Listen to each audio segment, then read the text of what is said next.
Kumusta mga kaguhit?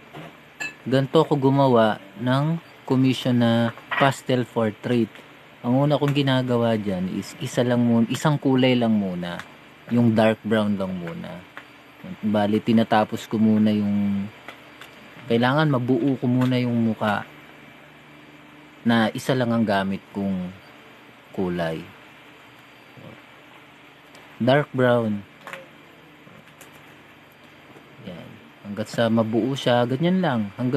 Tapos mamaya naman, saka ko nalalagay naman yung red.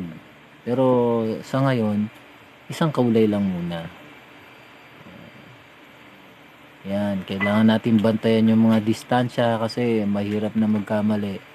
Kasi kahit na sa tingin mo accurate na yung pattern mo, yung sketch mo, pwede ka pa rin sumablay pag naglalagay ka na ng mga shadings. Kaya alalay lang.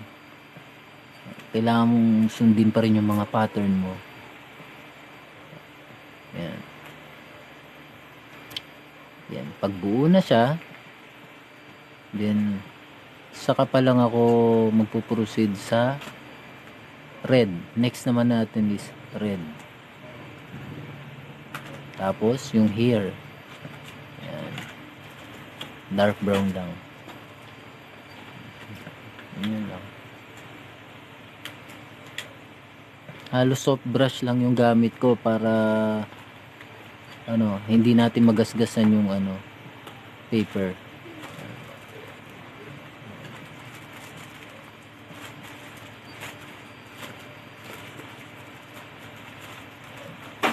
Yan, may biskwit tayo dyan kasi nakakagutom talaga yan.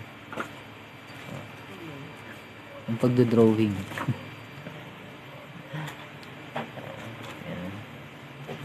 Unti-unti lang hanggang makuha natin. Tiyaga-tiyaga lang. Lahat nakukuha naman sa tiyaga. Then sa buhok naman tayo. Yan, ganyan lang. Isang brush lang gamit. Then yung damit. Tapos iniba ko na lang yung background. Ganyan yung style ng background ko. Ayun. Okay na. Wala namang perfect pero kamukha na rin. Mahirap na ma-overwork. Baka lalong hindi maging kamukha.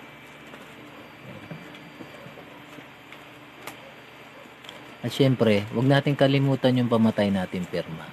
Yan. Di ba? Oo.